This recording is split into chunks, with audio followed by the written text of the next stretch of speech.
টঙ্গীর বিশ্ব ইজতেমা ময়দানে রাতের আধারে হামলা চালিয়ে ৩ জনকে হত্যার অভিযোগে দায়ের করা মামলায় দিল্লির মাওলানা সাদের অনুসারী আরেক নেতাকে গ্রেফতার করেছে পুলিশ। গ্রেফতারকৃত আসামির নাম মোহাম্মদ শফিউল্লাহ। তিনি হত্যা মামলার ৯ নম্বর আসামি। এই নিয়ে ৩ জন আসামিকে গ্রেফতার করেছে পুলিশ। এদিকে সাতপন্থী শফিউল্লাহর ২ দিনের রিমান্ড মঞ্জুর করেছেন আদালত। ৫ ডিসেম্বর রোববার দুপুরে গাজীপুর চিফ মেট্রোপলিটন ম্যাজিস্ট্রেট আদালত এ আদেশ দেন।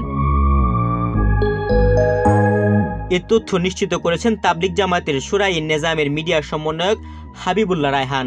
তিনি জানিয়েছেন, টঙ্গী পশ্চিম থানা পুলিশ ও শরীয়তপুর সদর থানা পুলিশের সহযোগিতায় শফিউল্লাহকে গ্রেফতার করা হয়। গ্রেফতারকৃত শফিউল্লাহ শরীয়তপুর জেলার নড়িয়া থানার ডগরি তালুকদার বাড়ি গ্রামের মৃত বাদশা মিয়ার ছেলে। তিনি রাজধানীর মুগদা বড় মসজিদের খতিব ও সাতপন্থী নেতা হিসেবে পরিচিত।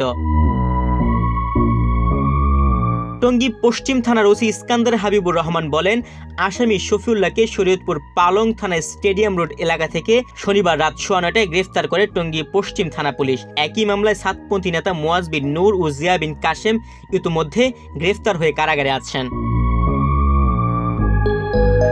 টঙ্গীর ইজতেমা ময়দানে প্রবেশ ও নিয়ন্ত্রণ নিয়ে তাবলিগ জামাতের ২ পক্ষের অনুসারীদের মধ্যে উত্তেজনা চলছিল। এর মধ্যে 18 ডিসেম্বর রাত ৩টার দিকে সাতপন্থীরা আলমি শুরার সদস্যদের উপর হামলা চালায়। হামলায় কিশোরগঞ্জ, ফরিদপুর ও বগুড়া জেলার ৩ ব্যক্তি নিহত হন। এ ঘটনায় গত ১৯ ডিসেম্বর মাওলানা জুবায়ের অনুসারী হিসেবে পরিচিত SM আলম হোসেন বাদী হয়ে মামলা দায়ের করেন। এর আগে মামলায় মুয়াজ বিন নূর এবং জিয়া বিন কাশেম নামে ২ জনকে গ্রেফতার করে পুলিশ, যারা সাতপন্থী নেতা হিসেবে পরিচিত।